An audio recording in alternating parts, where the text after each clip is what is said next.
Now that we have covered the Fool card and have gained an understanding for the true symbolism within this card and its connection to Orion, our God consciousness, let us move on to the next two cards. For these are the cards that give us the first glimpses into the truth of who we really are. And that truth is, we are much more than our physical containers. We are ethereal beings first and foremost. The following two cards are card number 1, the Magician, and card number 2, the High Priestess. Now, if we look to the Fibonacci sequence, and as explained in the previous video, is what all growth and expansion in the universe is based upon, we can see how these two cards relate to the following two numbers in this sequence, which are 1 plus 1. When we look where these two numbers are located in the golden mean spiral, we see that although they are separate, they are still contained together in the first golden mean section. This is symbolic of the soul birthed into existence from the consciousness of God, represented by 0, and splitting into male and female upon its manifestation into existence. The ancient Egyptians refer to this in their texts as when he was 1 became 3. If we also look at the red line within the golden mean spiral, we see it begins at the corner of this first golden mean section, containing these two numbers. Also note that the line touches only 3 sides of the first section, showing us the first representation of the Trinity, which is symbolic of God and the male and female divine twin souls. Now we understand where these two cards correlate to in the Fibonacci sequence and the golden mean spiral. Let us look at these cards and the information encoded within them in more detail. As mentioned before, the first card is the Magician, and this card is symbolic for the divine male twin soul in the ethereal form. At this stage, the divine male soul, as with the divine female soul, still only exist in the ethereal state and have not yet burst onto the physical plane. The Magician stands behind his table with his tools that are symbolic for the skills and abilities he has at his disposal. For in the ethereal form we have access to much more power and knowledge as we are closer to the divine. Above his head is the infinity symbol, showing he is immortal, and there are also 8 red roses at the very top, symbolizing God's infinite energy. For not only is 8 symbolic of the immortal soul, but also infinite God energy. And it is no coincidence that the number 8, when turned sideways, represents infinity. For many numbers are not just relaying a numerical value, they are also a symbol within themselves. We see that the Magician's left hand is held up towards God. He is holding a scroll which represents the Torah and is symbolic of divine knowledge. His other hand points down to the ground, showing that he brings this knowledge with him to be manifest onto the physical plane below. The word Torah comes from the Hebrew root yara, which means the mark or the law of God. Notice, however, the Torah scroll is unopened, for this is symbolizing that although he has this knowledge within him, he has no real understanding of it, for it is the divine female twin soul, the High Priestess, who has the understanding for this divine knowledge. And we see this symbolized by the Torah that now sits open on her lap. Before we look into the other symbols shown within these two cards, let us first get a clear understanding of how the divine male and female twin souls must work together to unlock the divine knowledge within them, and how we see this shown repeatedly in mythology across culture. In the Kabbalah Tree of Life, we now know that the first Sephirot, Kether, represents Orion and God consciousness. So now we see the following 2 Sephirot are called Chokmah, which equates to wisdom, and Binah to understanding. Chokmah is representing the Magician, and Binah represents the High Priestess. This is also why we see the positive energy force related to Chokmah, male, and the negative energy force to Binah, female, as these are the characteristics of energy connected to the male and female.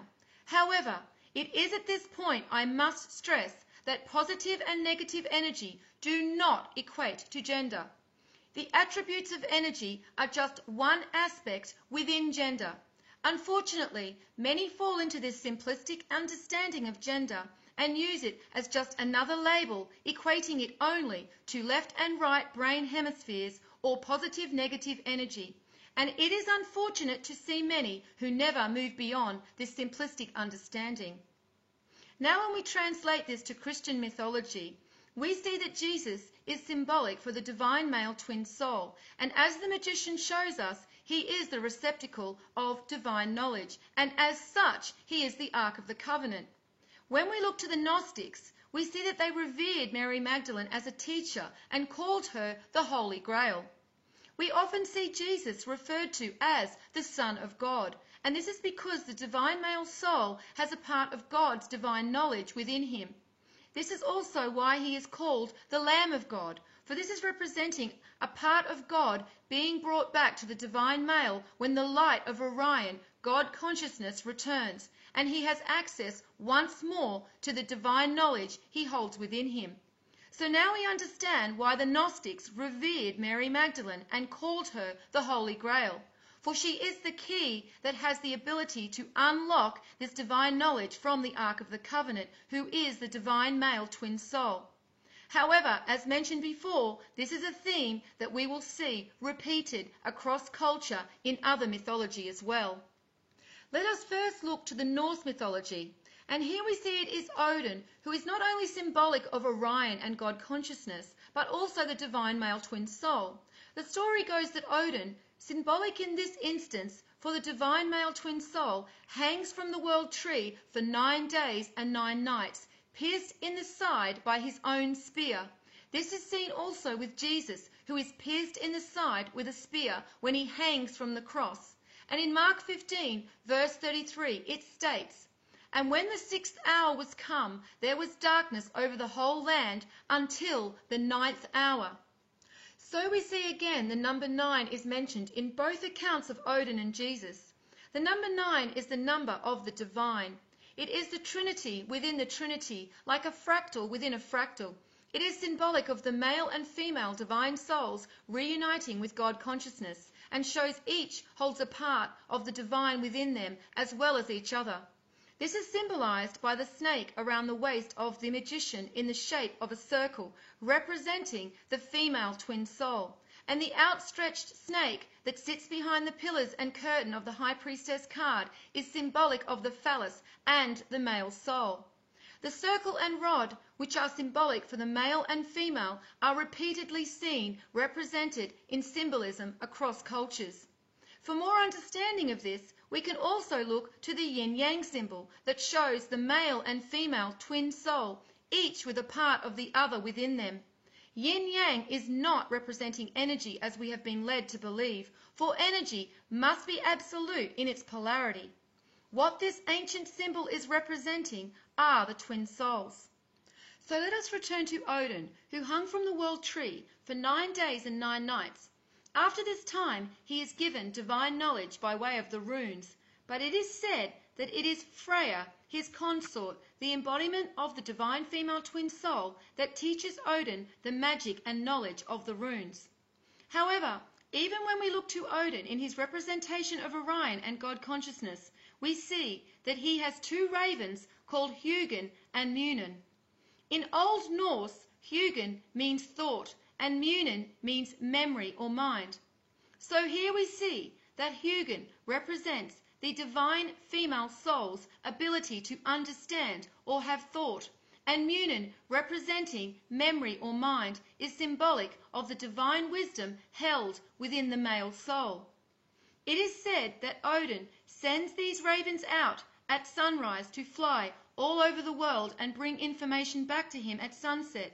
And although he fears that Hugin, thought, may not return, it is Munin, memory, that he fears for the most. And this is because, as we will see when we visit the card of the Emperor, it is the physical attributes of the male twin soul that are more connected to the foundational characteristics, whereas the female twin soul has more of a connection to the ethereal.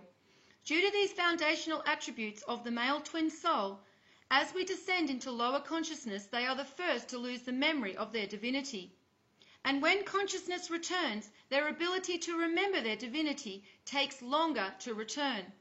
We see this also in the Zohar with Lilith, leaving the garden in disgust because Adam no longer sees her as his equal. Once again, this is representing the male twin soul's descent into lower consciousness and his loss of memory in regards to his divinity.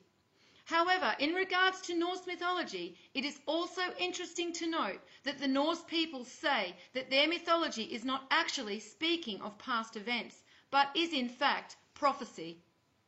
But it does not end with Norse mythology, for if we look between the many layers of Hindu mythology, we can see the god Shiva and his consort Shakti once again symbolize the divine male and female twin souls in their ethereal form.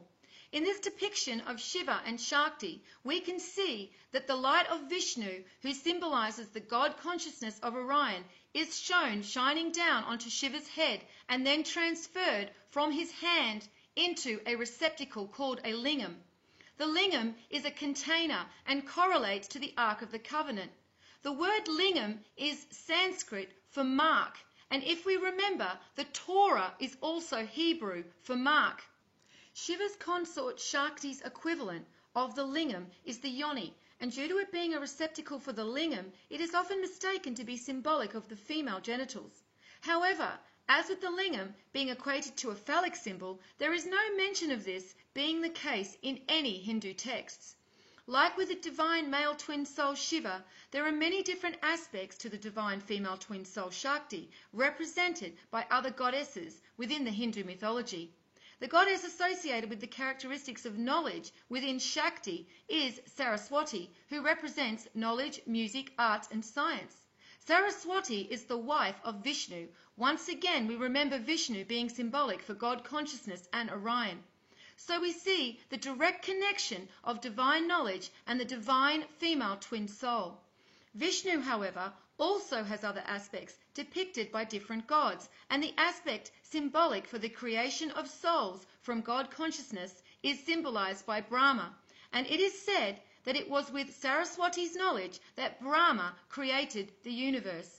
Again, we see that it is the divine female twin soul that has the understanding of divine knowledge, so it is not surprising the religious establishments had an agenda to remove her completely to any connection of knowledge and intellect, and instead made her only symbolic of reproduction. Finally, we can look to Sumerian mythology, and we see it as the god Tammuz and the goddess Ishtar, who are symbolic for the divine male and female twin souls in the ethereal form. Tammuz was known as the faithful or true sun, and we see again this equating of the Son of God to the divine male twin soul.